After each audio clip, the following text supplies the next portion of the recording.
স্বাগত সকলকে গল্পকথার শ্রুতিপাঠ্যে। পাঠ চলছে উপন্যাসের অধ্যায় থেকে মানিক বন্দ্যোপাধ্যায় রচিত পুতুল নাচের ইতিকথা। আজকের পর্বে আপনাদেরকে পাঠ করে শোনাব পুতুল নাচের ইতিকথা থেকে অধ্যায় 2। শশীর চরিত্রে দুটি সুস্পষ্ট ভাগ আছে। একদিকে তাহার মধ্যে যেমন কল্পনা, ভাবাবেগ ও রসবোধের অভাব নাই, অন্যদিকে তেমনি সাধারণ সাংসারিক বুদ্ধি ও ধনসম্পত্তির প্রতি মমতাও তাহার যথেষ্ট। তাহার কল্পনাময় অংশটুকু গোপন ও মূক। অত্যন্ত ঘনিষ্ঠভাবে তাহার সঙ্গে না মিশিলে এ কথা কেহ টের পাইবে না যে তার ভিতরেও জীবনের সৌন্দর্য ও শ্রীহীনতার একটা গভীর সহানুভূতিমূলক বিচার পদ্ধতি আছে। তাহার বুদ্ধি, সংযম ও হিসাবী প্রকৃতির পরিচয়ই মানুষ সাধারণত পায়।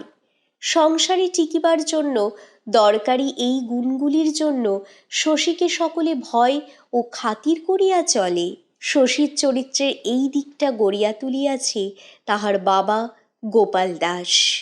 গোপাল দাসের কারবার লোকে বলে গলায় ছুরি দেওয়া। আসলে সে করে সম্পত্তি কেনা বেচা ও টাকা ধার দেওয়া, অর্থাৎ দালালি ও মহাজনী। শোনা যায় এককালে সে নাকি বারতিনেক জীবন্ত মানুষের কেনা বেচার ব্যাপারেও দালালি করিয়াছে। 3টি বৃদ্ধের বউ জুটাইয়া দেওয়া সে আজকের কথা নয়। বৃদ্ধ 3 জনের মধ্যে 2 জনের মৃত্যু হইয়াছে। এখন যামিনী কবিরাজের মরণ হইলেই ব্যাপারটা পুরাপুরি ইতিহাসের গর্ভে তলাইয়া যাইতে পারে। কিন্তু যামিনী কবিরাজের বউ শশী যাহাকে সেনদিদি বলিয়া ডাকে এবং শশীকে যে অপুত্রবতী রমণী গভীরভাবে স্নেহ করে, স্বামীকে সে এত যত্নে এত সাবধানে বাঁচাইয়া রাখিয়াছে যে শীঘ্র যামিনী কবিরাজের মরিবার সম্ভাবনা নাই। যামিনী কিন্তু মরিতে চায়। গ্রামের কলঙ্ক রটানোর কাজে উৎসাহী নিষ্কর্মা ব্যক্তির সংখ্যা এত বেশি যে এতটুকু এদিক ওদিক হইলে গ্রামের বউঝিদের কলঙ্ক দিক দিগন্তে রটিয়া যায়। কেহ বিশ্বাস করে, কেহ করে না। যে বিশ্বাস করে সেও সত্য মিথ্যা যাচাই করে না, যে অবিশ্বাস করে সেও নয়। বিশ্বাস অবিশ্বাসের প্রশ্নটা নির্ভর করে মানুষের খুশির উপর। গ্রামের কলঙ্কিনীদের মধ্যে শশীর সেনদিদির প্রসিদ্ধি বেশি। গোপালের সঙ্গেই তার নামটা জড়ানো হয় বেশি সময়। লোকে নানা কথা বলা বলি করে। শশী বিশ্বাস করে না, যামিনী করে। সে থুরথুরে বুড়া। সন্দেহের তীব্র বিষে সে দগ্ধ হইয়া যায়। স্ত্রী পাড়ায় কারো বাড়ি গেলে রাগে দুঃখে এক একদিন সে কাঁদিয়াও ফেলে। স্ত্রীর কায়েত বাড়ি কাসুন্দি বানাইয়া আসার কৈফিয়তটা সে বিশ্বাস করে না, অথচ শশীর সেনদিদি সত্য কৈফিয়তই দেয়। অতীতে কখনো সে যদি কোনো অন্যায় করিয়া থাকে, তাহা অতীতের সত্য মিথ্যা পাপ পুণ্যে মিশিয়া আছে। উন্মাদ ছাড়া শশীর সেনদিদিকে কেহ অবিশ্বাস করিবে না। বুড়া হইয়া যামিনীর মাথাটা খারাপ হইয়া গিয়াছে। দেখা হইলে গোপালকে সে শাপ দেয়, বলে এক কাঁড়ি টাকা নিয়ে তুই আমার খুব উপকারটা করেছিলি গোপাল। উচ্ছন্ন যাবি তুই, তোর সর্বনাশ হবে, ঘর বাড়ি তোর শ্মশান হয়ে যাবে। যামিনী কবিরাজের বইয়ের সম্বন্ধে গোপালের বদনাম হয়তো মিথ্যা, তবু লোক গোপাল ভালো নয়। তুচ্ছ কতগুলি টাকার জন্য সেই তো প্রতিমার মতো কিশোরীকে বুড়া পাগলাটে যামিনী কবিরাজের বউ করিয়াছিল। শশী গোপালের একমাত্র ছেলে। মেয়ে আছে 3টি। বড় মেয়ের নাম বিন্ধুবাসিনী। বড় গাঁর নায়েব শ্যামাচরণ দাসের বড় ছেলে মোহনের সঙ্গে তাহার বিবাহ হইয়াছে। মোহনের একটি পা খোঁড়া। মেজ মেয়ে বিন্দুবাসিনীর বিবাহ হইয়াছে খাস কলিকাতায়, বড়বাজারের নন্দলাল অ্যান্ড কোংয়ের নন্দলালের সঙ্গে। গোপালের সে এক স্মরণীয় কীর্তি। নন্দলালের কারবার পাটের।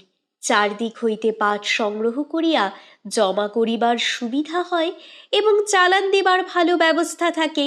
এমন একটি মধ্যবর্তী গ্রাম খুঁজিয়া বাহির করিবার উদ্দেশ্যে বছর 7 আগে সে একবার এদিকে আসিয়াছিল। গোপাল তাহাকে ডাকিয়া লইয়া গিয়াছিল নিজের বাড়ি, আদর যত্ন করিয়াছিল ঘরের লোকের মতো। তারপর কোথা দিয়া কি হইয়া গেল কে জানে, হয়তো নন্দলালের দোষ ছিল, হয়তো ছিল না। 3 দিন পরে গোপালের অনুগত গ্রামবাসীরা লাঠি হাতে দাঁড়াইয়া বিন্দুর সঙ্গে নন্দলালের বিবাহ দিয়া দিল।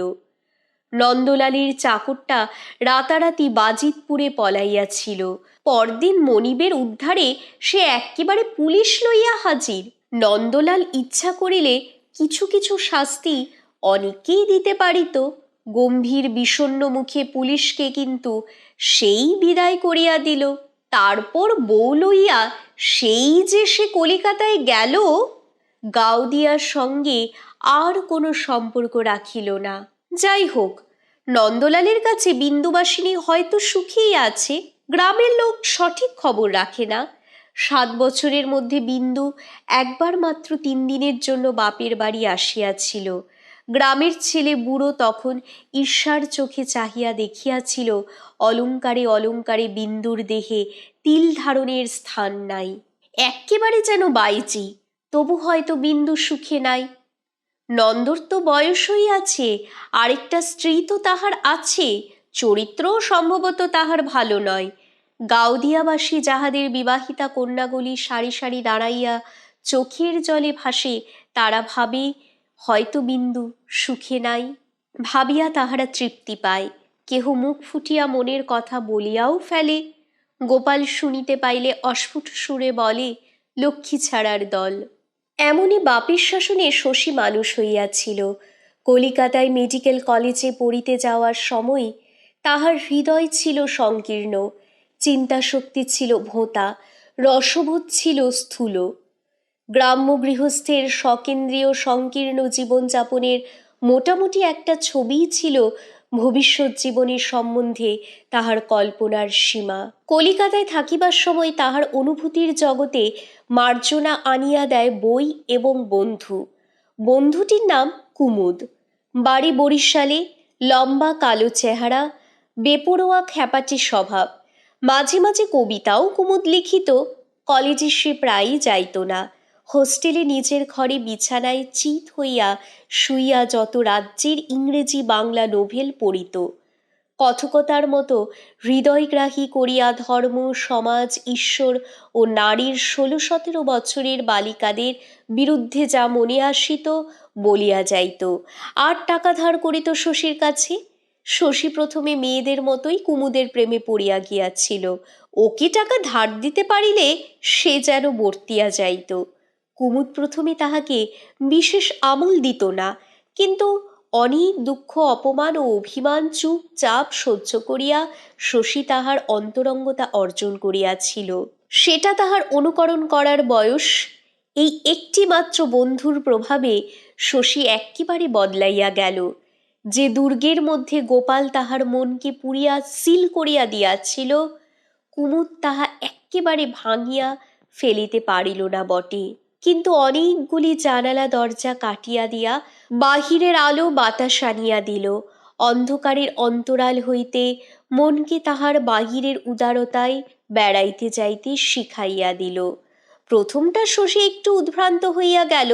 মাথা ঘামাইয়া ঘামাইয়া জীবনকে ফেনাইয়া ফাঁপাইয়া মানুষ এমন বিরাট ব্যাপার করিয়া তুলিয়াছে, জানিবার এত বিষয়, উপভোগ করিবার এত উপায়, বিজ্ঞান ও কাব্য মিশিয়া এমন জটিল, এমন রসালো মানুষের জীবন।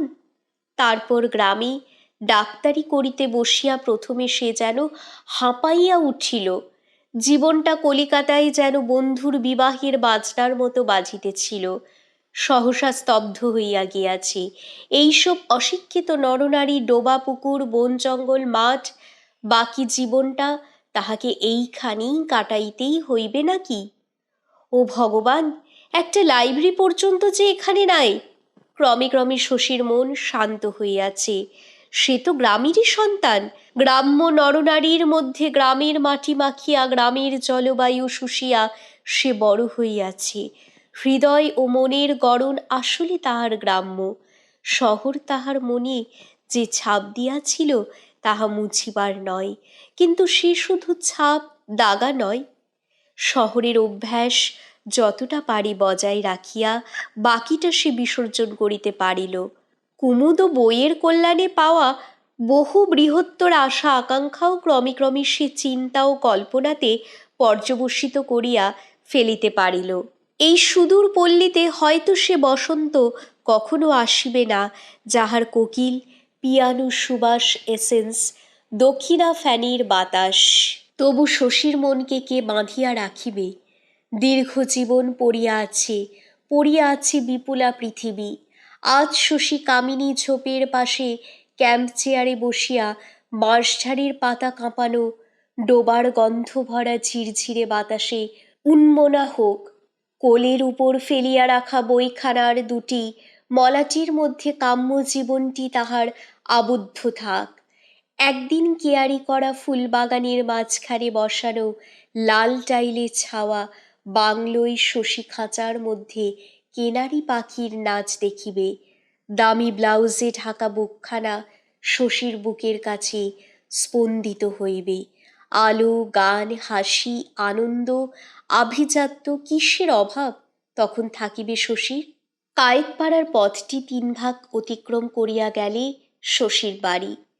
হারুর বাড়ি পথের এক্কেবারে শেষে। সেই হারু ঘোষ, খালের ধারে বটগাছটার তলে যে সেদিন অপরাহ্নে বজ্রাঘাতে মরিয়া গিয়াছে। মতির জ্বর কমে নাই। সন্ধ্যার সময় শশী তাহাকে দেখিতে গেল। সারাদিন শশীর সময় ছিল না।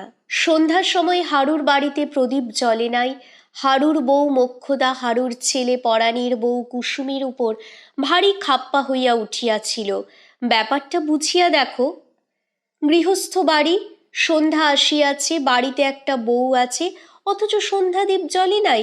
গলায় দড়ি দিয়া বউটা মরিয়া যায় না কেন? কুসুম গিয়াছিল ঘাটে, ফিরিয়া আসিয়া জলের কলসি নামাইয়া ধীরে সুস্থে সে কাপড় ছাড়িল। তারপর জ্বালিতে গেল প্রদীপ। তাহার নির্লজ্জ ধীরতা মোক্ষদাকে এক্কেবারে খেপাইয়া তুলিল। কুসুমের হাত হইতে প্রদীপটা ছিনাইয়া লইয়া রান্নাঘরে গিয়া উনানে পাটখড়ি ধরাইয়া সে প্রদীপ জ্বালিল। তারপর তাড়াতাড়ি পার হইতে গিয়া শুকনো উঠানে সে কেমন করিয়া পড়িয়া গেল কে জানে। কুসুম হাসিয়া উঠিল সশব্দে। তারপর আঁচলটা কোমরে জড়াইয়া মোক্ষদাকে আর কোলে শূন্যে তুলিয়া শোবার ঘরের সামনে দাওয়ায় নামাইয়া দিল। 23 বছরের বাঁজা মেয়ে, গায়ে তাহার জোর কম নয়। কিছুক্ষণ বাড়িতে আর কান পাতা যায় না। মোক্ষদা গলা ফাটাইয়া সাপিতে থাকে। ছেলে কোলে বুচি ব্যাপার জানিতে আসিলে ছেলেটা তাহার জুড়িয়া দেয় কান্না। ওদিকে ঘরে বুচির মুর্মুষ পিসি বিছানায় উঠিয়া বসিয়া আর্তস্বরে বলিতে থাকে, কি হলো রে? ও বুচি, ওলো কুসুম, কি হলো রে? হেই ভগবান, কেউ কি সাড়া দেবে?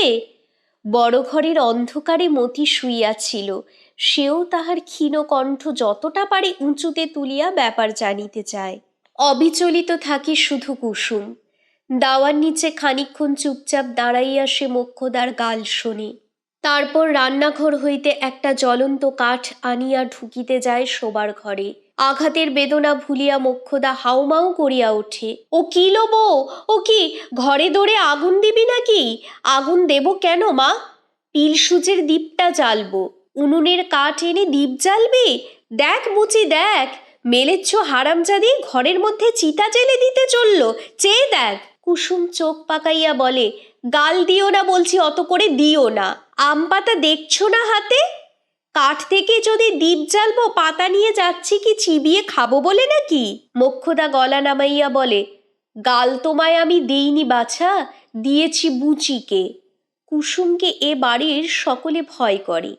এই বাস্তু ভিটাটুকু ছাড়া হারু ঘোষের সর্বস্ব কুসুমের বাবার কাছে আজ বাঁধা আছে 7 বছর। একবার গিয়া কাঁদিয়া পড়িলেই সে দিবে নালিশ ঠুকিয়া। এরা সব তখন চাইবে কোথায়? তাই বলিয়া কুসুম যে সবসময় বাড়ির লোকগুলিকে শাসন করিয়া বেড়ায় তা নয়, বরং সে অনেকটা নিরীহ সাজিয়াই থাকে।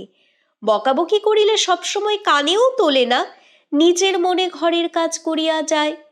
কাজ করিতে ভালো না লাগিলে খিড়কির দরজা দিয়া বাহির হইয়া গিয়া তালবনে তালপুকুরের ধারে ভূপতিত তাল গাছটার গুঁড়িতে চুপচাপ বসিয়া থাকে।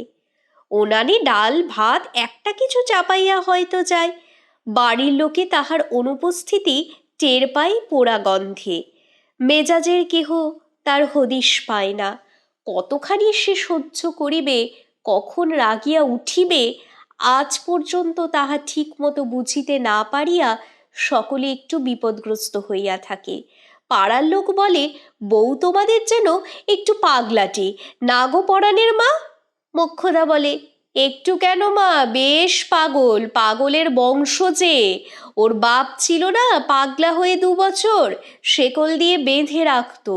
ঘরে ঠুকিয়া কুসুম প্রদীপ জ্বালিল, গাল ফুলাইয়া সবে সে শাঁখি 3 বার ফুঁ দেওয়া শেষ করিয়াছে, উঠানে শোনা গেল শশীর গলা। বিছানার কাছে গিয়া কুসুম বলিল, সন্ধে হতে না হতে খোঁজ নিতে এসেছে মতি। মতি কোনো জবাব দিল না। কুসুম আবার বলিল, ওলো মতি, শুনছিস? সন্ধেদীপ জ্বালতে না জ্বালতে দেখতে এসেছে দরদ কত। ভারী জলচৌকিটা অবলীলাক্রমে তুলিয়া লইয়া গিয়া সে দাওয়ায় পাতিয়া দিল। বলিল, জ্বর কমেছে, ঘুমোচ্ছে এখন। মোক্ষদা বলিল, মতি আবার ঘুমোলো কখন বউ? এই মাত্র সাড়া পেলাম যে। শশী বলিল, তোমার শাঁখের শব্দেও মতির ঘুম ভাঙল না পরাণের বউ? সে জলচৌকিতে বসিল, ঘরের ভিতরে এক নজর চাহিয়া বলিল, পরাণ বিকেলে গিয়ে বলে এলো জ্বর নাকি এবেলা খুব বেড়েছে। কুসুম বলিল, মিথ্যে বলেছে ছোটবাবু, একটুতে অস্থির তো, জ্বর কই? মোক্ষদা বলিল, কি সব বলছো তুমি আবোল তাবোল, যাও না বাছা রান্নাঘরে। কুসুম বিনা প্রতিবাদে রান্নাঘরে চলিয়া গেল। মুখে কৌতুকের হাসি নাই, গাম্ভীর্যও নাই। শশী বলিল, সকালে যে ওষুধ পাঠিয়েছিলাম খাওয়ানো হয়নি? মোক্ষদা বলিল, তা তো জানি না বাবা, দেখি শুধুই মেয়েকে। রান্নাঘর হইতে কুসুম বলিল, ওষুধ খাওয়ানো হয়েছে গো, হয়েছে, চেঁচামেচি করে মেয়েটার ঘুম ভাঙাচ্ছ কেন? ঘরের ভিতর হইতে ক্ষীণকণ্ঠে মতি বলিল, আমি ওষুধ খাইনি মা। মোক্ষদা চোখ পাকাইয়া রান্নাঘরের দিকে চাহিয়া বলিল, শুনলে বাবা, দিব্যি কেমন মিথ্যে কথাগুলি বলে গেল বউ, শুনলে? শশী একটু হাসিল, কিছু বলিল না। কুসুমের এইরকম সরল মিথ্যা ভাষণ সে মাঝে মাঝে লক্ষ্য করিয়াছে। ধরা পড়িবে জানিয়া শুনিয়াই সে যেন এই মিথ্যা কথাগুলি বলে। এ যেন তাহার এক ধরনের পরিহাস। কালো কি সাদা বলিয়া আড়ালে গিয়া সে হাসি। ঘরে গিয়া শশী মতিকে জিজ্ঞাসা করিল, কি কষ্ট হচ্ছে রে মতি? মতি তাহা জানে না। সে আন্দাজে বলিল, গা ব্যথা করছে ছোটবাবু, তেষ্টা পেয়েছে। পিসিকে শান্ত করিয়া মুচিয়া আসিয়াছিল, বলিল, আজ বড় কেশেছে ছোটবাবু সারাদিন। কানে নল লাগাইয়া শশী মতির বুকটা পরীক্ষা করিয়া দেখিল। এ পরীক্ষায় মতির বড় লজ্জা করে, বুকের মধ্যে ঢিপ ঢিপ করিতে থাকে। স্টেথোস্কোপের নল বাহিয়া তাহা শশীর কানে পৌঁছায়। সে অবাক হইয়া বলে, নিঃশ্বাস বন্ধ করে থাকতে তোকে কে বলেছে মতি? জোরে জোরে নিঃশ্বাস নে। বুচি আলোটা উঁচু করিয়া ধরিয়াছে। শশী মতির মুখের দিকে তাকায়। ভাঙা লণ্ঠনের রাঙা আলোতে মতির রং যেন মিশিয়া গিয়াছে। নিঃশব্দ পদে কুসুম যে কখন পিছনে আসিয়া দাঁড়াইয়াছিল। বুকে ওর হয়েছে কি? অত পরীক্ষে কিসের? একটু সর্দি বসেছে বলে মনে হচ্ছে পরাণের বউ, গরম তেল মালিশ করে দিও। কুসুম ভীরু কণ্ঠে বলে, সর্দি ঠিক তো ছোটবাবু, পরীক্ষের রকম দেখে ভয়ে বুক কাঁপন লেগেছে মা, ক্ষয় রোগেই বা ধরল। ওলো মতি, বলিনি তোকে, বলিনি জ্বর গায়ে হাওয়ায় গিয়ে বসিস নে, ঠান্ডা লেগে মরবি। শশী বাহিরে গিয়া একটু বসে। মোক্ষদা তখন সবিস্তারে তাহাকে শোনায় তাহার আছাড় খাওয়ার বৃত্তান্ত। বলে, বউ আমাকে ঠেলে দিয়েছে বাবা, বউ নিয়ে হয়েছে আমার মরণ। নিচু গলায় আবোল তাবোল অনেকক্ষণ মোক্ষদা বকে। হারুয়াজ মরিয়াছে দিন সাতেক। তার কথা উল্লেখ করিয়া সে এখন আর সুর করিয়া কাঁদে না, বারবার শুধু চোখ মুছে গলাটা ধরিয়া আসে। স্বামীর শোকে ভিজিয়া আসা গলায় থাকিয়া থাকিয়া নিন্দা করে সে কুসুমের।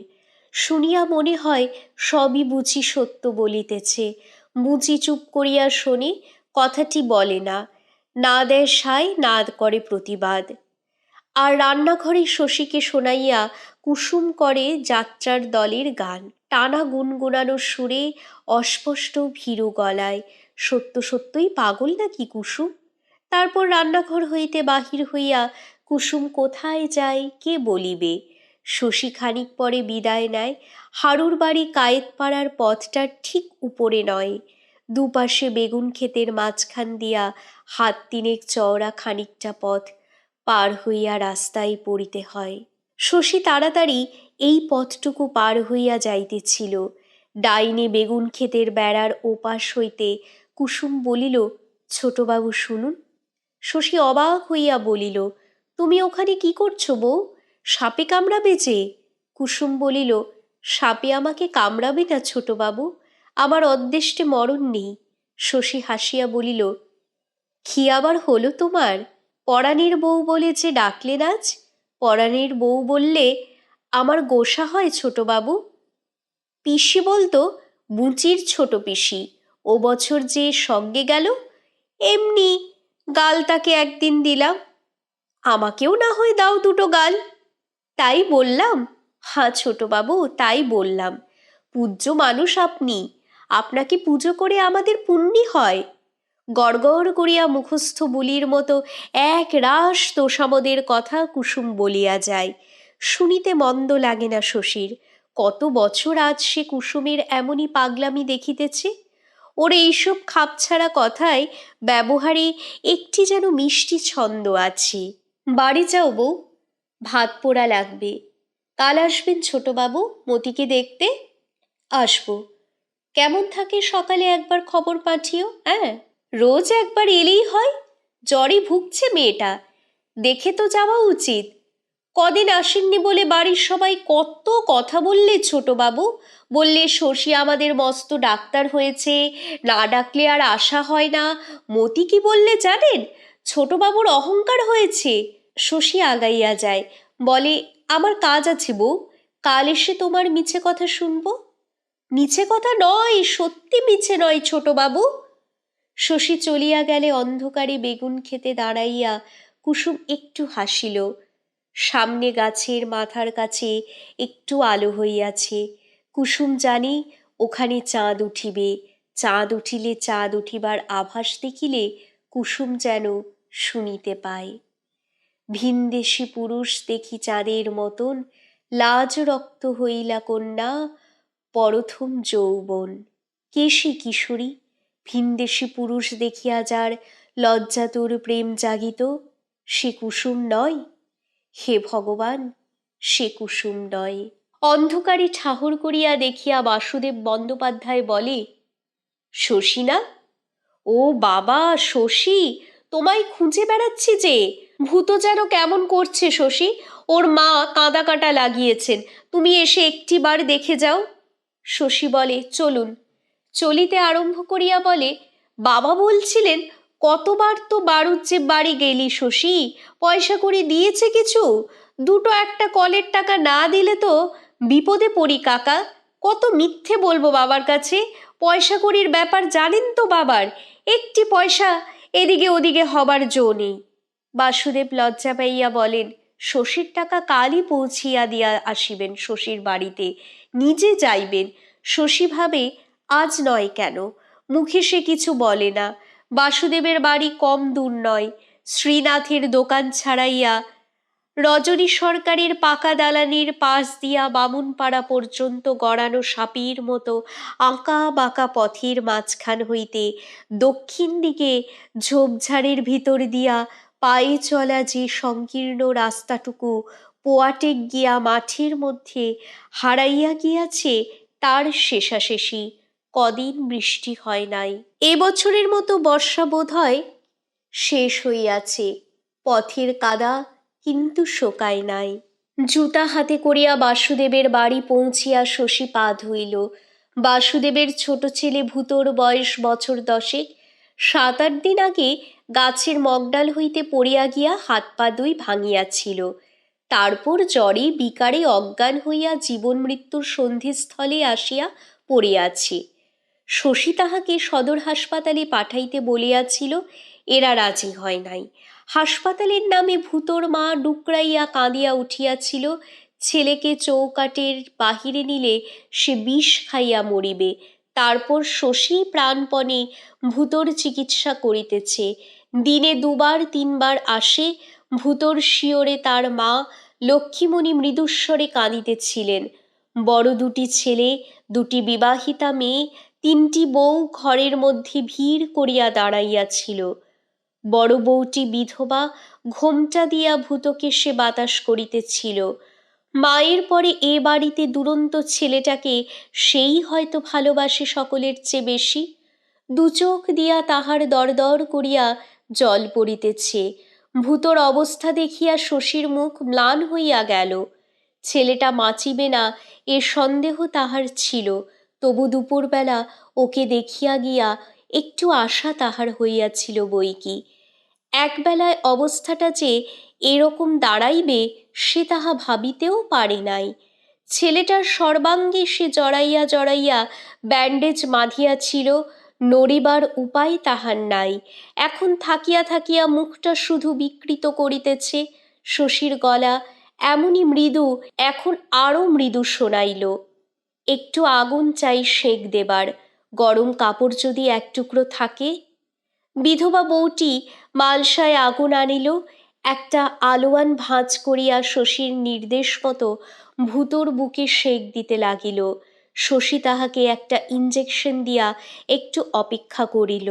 বারবার চোখের ভিতরটা লক্ষ্য করিয়া দেখিল, নাড়ি টিপিল, তারপর নীরবে উঠিয়া আসিল। সকলে এতক্ষণ শ্বাসরোধ করিয়াছিল। শশীর উঠিয়া আসার ইঙ্গিতে ঘরে তাহাদের সমবেত কান্না এক্কেবারে ভাঙিয়া পড়িল।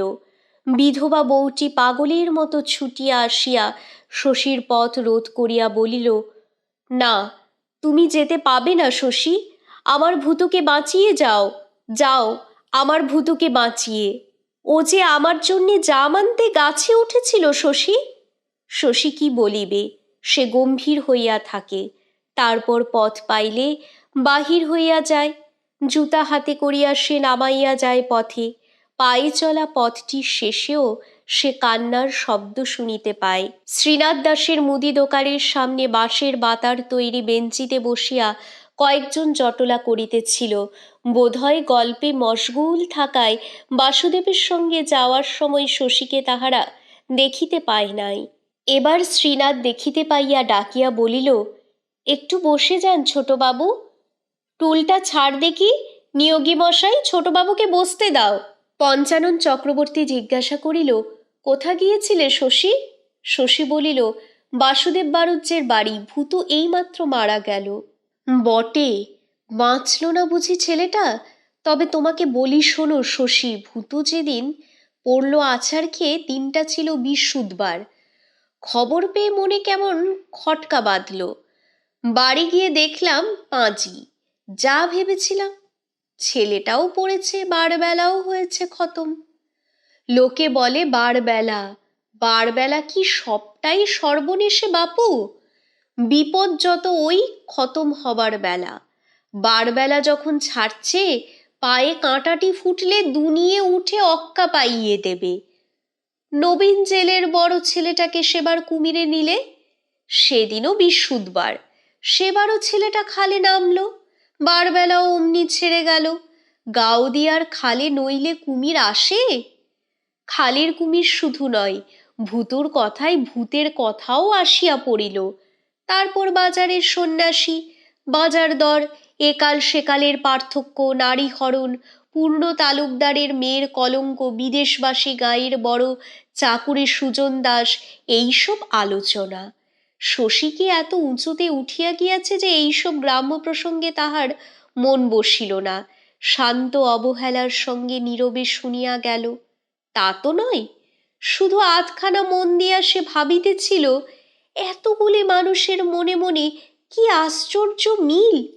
কারো স্বাতন্ত্র্য নাই, মৌলিকতা নাই, মনের তারগুলি এক সুরে বাঁধা। সুখ দুঃখ এক, রসানুভূতি এক, ভয় ও কুসংস্কার এক। হীনতা উদারতার হিসাবে কেউ কারোর চেয়ে এতটুকু ছোট অথবা বড় নয়। পঞ্চানন জমিদার সরকারের মুহুরি, কীর্তিনিয়োগী পেনশনপ্রাপ্ত হেড পিয়ন, শিবনারায়ণ গাঁয়ের বাংলা স্কুলের মাস্টার, গুরুগতির চাষাবাদ ব্যবসা ইহাদের পৃথক, মনগুলি এক ধাঁচে গড়িয়া উঠিল কি করিয়া। স্বতন্ত্র মনে হয় শুধু ভুজঙ্গধরকে। বাজিতপুরে সে ছিল এক উকিলের মুহুরি, টাকার গোলমালে 2 বছর জেল খাটিয়া আসিয়াছে। বেশি কথা ভুজঙ্গধর বলে না। ছোট ছোট কুটিল চোখের চাহনি চঞ্চলভাবে এদিক ওদিক ঘুরিয়া বেড়ায়। মনে হয় কি যেন সে মতলব আঁটিতেছে, গোপন ও গভীর। কীর্তিনিয়োগীর মাথা জুড়িয়া চকচকে টাক একদিন পিয়নের হলদে পাগড়িতে ঢাকা থাকিত, এখন টাকের উপর আলুর মতো বড় আপটি দেখিয়া হাসি পায়। ইহার প্রতি শ্রীনাথের শ্রদ্ধা গভীর। কেন সে কথা কেহ জানি না। কীর্তির কথাগুলি শ্রীনাথ যেন গিলিতে থাকে। কীর্তি একটি পয়সা বাহির করিয়া বলে, ও শ্রীনাথ, সাবু দিও দিকে 1 পয়সা। শ্রীনাথ 1 পয়সার যতটা সাগু কাগজে মুড়িয়া তাহাকে দেয়, তাহা দেখিয়া সকলে যেন ঈর্ষা বোধ করে। ভুজঙ্গধরের সাপের মতো চোখ দুটিতে কয়েকবার পলক পড়ে না। উপরে ঝোলানো কেরোসিনের আলোটাতে শ্রীনাথের দোকানে আলো মন্দ হয় না। দোকানের সাজানো জিনিসগুলিতে যেন একটি লক্ষ্মীশ্রী ছড়ানো থাকে। ছোট ছোট চৌকো কাঠের খোপে চাল ডাল, একটা ময়দার বস্তা, বারকোষে বসানো তেলের গাদ মাখা পাত্র, মুড়ি মুড়কির 2টি জ্বালা হরিণের ছবি আঁটা দেশরাইয়ের প্যাক, একদিকে কাঁচ বসানো হলদে টিনে সাগু বার্লি, গোল গোল লজেন্স। ভুজঙ্গধর চারিদিকে চোখ বুলায়। শ্রীনাথের বসিবার ও পয়সা রাখিবার চৌকো ছোট চৌকিটি ভালো করিয়া দেখিবার ভূমিকার মতো। সামনে পথ দিয়া আলো হাতে কেহ হাঁটিয়া যায়, কেহ যায় বিনা আলোতে। শ্রীনাথের 1-2টি খদ্দের আসে। উপস্থিত একজন খদ্দেরকে সে ভূতর মৃত্যু সংবাদ শোনায়। না, যে বিষয়ে আলোচনা চলুক, ভূতুর কথাটা তাহারা ভোলে নাই। শশী উঠি উঠি করিতেছিল, এমন সময় সকলকে অল্প বিস্তর অবাক করিয়া 1 হাত ক্যাম্বিসের ব্যাগ, 1 হাতে লাঠি, বগলে ছাতি, পায়ে চটি, গায়ে উড়ানি যাদব পণ্ডিত পথ হইতে শ্রীনাথের দোকানের সামনে উঠিয়া আসিলেন। মানুষটা বুড়া, শরীরটা শীর্ণ, কিন্তু হাড় কখানা মজবুত। বিদ্যা যাদবের বেশি নয়, পণ্ডিত বলিয়া খ্যাতিও তাহার নাই। ধার্মিক ও অলৌকিক শক্তিসম্পন্ন বলিয়াই তিনি প্রসিদ্ধি লাভ করিয়াছেন। গৃহস্থ যোগী তিনি, সংসারী সাধক। স্পর্শ করিবার অধিকার যাহাদের আছে, দেখা হইলে পায়ের ধুলা নেয়, অপরে সাষ্টাঙ্গ প্রণিপাত করে। সাধন পথের কতগুলি স্তর যাদব অতিক্রম করিয়াছেন, কেহ জানে না। ভক্তি যাদের উচ্ছ্বসিত, তারা সোজাসুজি সিদ্ধি লাভের কথাটাই বলে। যাদব নিজে কিছু স্বীকার করেন না, প্রতিবাদও করেন না। কায়েতপাড়ার পথের ধারে যামিনী কবিরাজের বাড়ি ও শশীদের বাড়ির মাঝামাঝি একটি ছোট একতলা বাড়িতে যাদব বাস করেন। এত পুরাতন এমন জীর্ণ বাড়ি এ অঞ্চলে আর নাই। বাড়ির খানিকটা অংশ ভাঙিয়া পড়িয়াছে। এককালে চারিদিকে বোধহয় প্রাচীর ছিল, এখন ছড়ানো পড়িয়া আছে শ্যাওলা ধরা কালো কালো ইট। যাদব বাস না করিলে বাড়িটা অনেক দিন আগেই ভূতের বাড়ি বলিয়া খ্যাতি লাভ করিত। স্ত্রী ছাড়া সংসারে যাদবের কেহ নাই। পাগলাটে স্বভাবের জন্য গ্রামের ছেলে বুড়ো যাদবের স্ত্রীকে পাগল দিদি বলিয়া ডাকে। কয়েকদিন আগে যাদব কলিকাতায় গিয়াছিলেন, আজ তাহার ফিরিবার কথা নয়। সকলে শশব্যস্ত প্রণাম করিয়া বসিতে দিল। পঞ্চানন জিজ্ঞাসা করিল, হঠাৎ ফিরে এলেন পণ্ডিত মশাই? যাদব বলিলেন, গেও মানুষ, শহরে মন টিকল না বাবা। শ্রীনাথ উচ্ছ্বসিতভাবে বলিল, আপনারও মন টেকাটেকি দেবতা? এ কথায় যাদব হাসিলেন। উচ্ছ্বসিত ভক্তিকে গ্রহণ করিবার পদ্ধতি তাহার এই। একে একে সকলের তিনি কুশল প্রশ্ন করিলেন। ভূতর মৃত্যু সংবাদে দুঃখিত হইয়া বলিলেন, আহা, কিন্তু বিশেষ বিচলিত হইলেন না। জীবন মরণ যাহার নিকট সমান, দুরন্ত একটা বালকের মৃত্যুতে বিচলিত হওয়ার কথাও তার নয়। তবু শশীর মনে হইল সাধারণভাবে আরও একটু ব্যথিত হওয়া যাদবের যেন উচিত ছিল। কানে না শুনিতে পান একটা পরিবারে এখন যে বুক ভাঙা হাহাকার উঠিয়াছে, যাদবের কি সে কল্পনা নাই? মিনিট 10 বসিয়া যাদব উঠিলেন, বলিলেন, যাবে নাকি শশী বাড়ির দিকে? শশী বলিল, চলুন। লাঠি ঠুকিয়া যাদব পথ চলেন। শশী জানে এত জোরে লাঠির শব্দ করা সাপের জন্য। মরিতে যাদব কি ভয় পান? জীবন মৃত্যু যার কাছে সমান হইয়া গিয়াছে, অথবা শুধু সাপের কামড়ে মরিতে তার ভয়? চলিতে চলিতে যাদব বলিলেন, তুমি তো ডাক্তার মানুষ শশী, চরক শুশ্রুত ছেড়ে বিলাতি বিদ্যে ধরেছ, কেটে ছিঁড়ে গা ফুঁড়ে মরা মানুষ বাঁচাও। ব্যাপারটা কি বলো দেখি তোমাদের? সত্যি সত্যি কিছু আছে নাকি তোমাদের চিকিৎসা শাস্ত্রে? শশী বলিল, আজ্ঞে আছে বই কি পণ্ডিত মশাই, কারো একার খেয়ালে তো ডাক্তারি শাস্ত্র হয়নি। হাজার হাজার বৈজ্ঞানিক সারা জীবন পরীক্ষা করে করে সব আবিষ্কার করেছেন, নইলে জগৎ শুদ্ধ লোক। যাদব বলিলেন, সূর্যবিজ্ঞান না জানা সব বৈজ্ঞানিক তো? আদি জ্ঞান যার নেই, পরবর্তী জ্ঞান সে পাবে কোথায় শশী? যেমন তোমরা সব একালের ডাক্তার, তেমনই সব কবিরাজ, দৃষ্টিহীন অন্ধ সব। গাছের পাতার রস নিংড়ে ওষুধ করলে গাছের পাতায় ওষুধের গুণ এলো কোথা থেকে? সূর্যবিজ্ঞান যে জানে সে শেকড় পাতা খোঁজে না শশী, একখানি আতসী কাজে জোরে সূর্যরশ্মিকে তেজস্কর ওষুধে পরিণত করে রোগীর দেহে নিক্ষেপ করে, মুহূর্তে নিরাময়। মোটা মোটা বই পড়ে ছুরি কাঁচি চালাতে শিখে কি হয়? মনে মনে শশী রাগে। গ্রাম্য মনের অপরিত্যাজ্যা সংস্কারে সেও যাদবকে ভক্তি কম করে না, তাই সায় না দিলেও তর্ক সে করিতে পারে না। বাড়ির সামনে আসিয়া যাদব বলেন, কলকাতা থেকে আঙুর এনেছি, দুটি খেয়ে যাও শশী। মুখে বিরুদ্ধ সমালোচনা করিলেও শশীকে যাদব কি স্নেহ করেন? স্নেহ বিদ্বেষ যার কাছে সমান। শশী বলিতে পারে না আঙুর খাওয়ার শখ তাহার নাই। যাদবের সঙ্গে ভিতরে যায়। ডাইনে বাড়ির ভাঙা অংশের স্তূপ, তার পিছনে সাহাদের 10 বছরের পরিত্যক্ত ভিটা। ভারী কাষ্ঠের জীর্ণ কপাটে যাদব লাঠি ঠোকেন। ভিতর হইতে সাড়া লইয়া পাগল দিদি দরজা খুলিয়া বসেন। আজ ফিরলে কেন গো? শশী এছো নাকি সাথে? এসো, ভেতরে এসো। মুখে একটাও দাঁত নাই, তোবড়ানো গাল, পাকা চুল। পাগল দিদিকে যাদবের চেয়েও বুড়া দেখায়। পিঠটাও পাগল দিদির একটু বাঁকিয়া গিয়াছে, তবু শীর্ণ জরাগ্রস্ত দেহে ক্ষীণ প্রাণটুকু লইয়া পাগল দিদি ফোকলা মুখে অনবরত হাসেন। এই ভাঙা বাড়ি, ডোবা জঙ্গল ভরা এই গাওদিয়া গ্রাম, এখানে তাহার বার্ধক্য পীড়িত জীবন সব যেন কৌতুকময়। ঘনানো মৃত্যুর স্বাদে পাগল দিদি কৌতুকময়ী।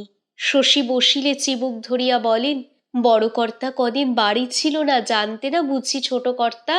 এলে না কেন গো? ডুরের শাড়িটি পরে চুলটি বেঁধে বউটি সেজে যেয়ে বসেছিলাম তোমার জন্যে।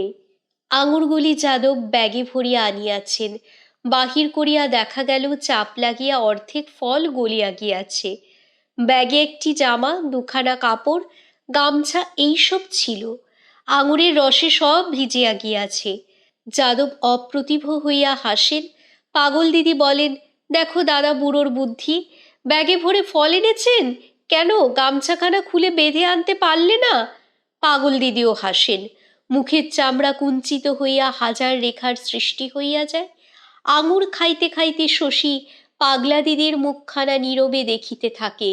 রেখাগুলিকে তাহার মনে হয় কালের অঙ্কিত চিহ্ন, সাংকেতিক ইতিহাস। কি জীবন ছিল পাগল দিদির যৌবনে! শশী তখন জন্মে নাই। নুব্জ বিশীর্ণ দেহটি যখন সুঠাম ছিল, মুখের টান করা ত্বকে যখন লাবণ্য ছিল, কেমন ছিল তখন পাগল দিদি! মুখের রেখায় আজ কি তাহা সে পড়িতে পারিবে? গুছানো সংসার পাগল দিদির, উপুর করা বাসনগুলি সাজানো, হাঁড়ি কলসির মুখগুলি ঢাকা, আমকাঠির সিন্দুকটার গায়ে ধৌত পরিচ্ছন্নতা পিল সুজে দীপ্তির শিখা উজ্জ্বল। ঘরে এখনো ধূপের মৃদু গন্ধ আছে, আর শান্ত সব এখানে শান্ত। মৃদু মোলায়েম প্রশান্তি ঘরে ব্যাপ্ত হইয়া আছে। এ ঘরের আবহাওয়ার অমায়িকতা যেন নিঃশ্বাসে গ্রহণ করা যায়। ভাঙা হাটে যে বিষণ্ণ স্তব্ধতা ঘনাইয়া থাকে, এ তা নয়। এ ঘরে বহু যুগ ধরিয়া যেন মানুষের জ্বালা করা বেদনার হল্লা প্রবেশ করে নাই। এ ঘরে জীবন লইয়া কেহ যেন কোনো দিনই হইচই করিয়া বাঁচে নাই। আজীবন শুধু ঘুমাইয়া এ ঘরকে কে যেন ঘুম পাড়াইয়া রাখিয়াছে। বড় ভালো লাগে শশীর। সে তো ডাক্তার, আহত রুগ্নের সঙ্গে তার সারাদিনের কারবার। দিন ভরিয়া তাহার শুধু মাটি ছোঁয়া বাস্তবতা। শ্রান্ত মনে সন্ধ্যার জনহীন মন্দিরে বসার মতো বুড়ো বুড়ির এই নীড়ে সে শান্তি বোধ করে। শুধু আজ নয়, এখানে আসিলেই তাহার মন যেন জুড়াইয়া যায়। অথচ আশ্চর্য এই ঘরখানার এতটুকু আকর্ষণ বাহিরে সে বোধ করে না। এখানে না আসিলে সে তো বুঝিতে পারে না মনে তাহার জ্বালা বা অসন্তোষ আছে। এখানে আসিয়া যে সন্তাপ তাহার ধীরে ধীরে জুড়াইয়া আসে, এই ঘরের বাহিরে তাহার দিন সপ্তাহ মাসব্যাপী জীবনে তাহা এমনভাবে খাপ খাইয়া মিশিয়া থাকে যে সন্তাপ সে টেরও পায় না।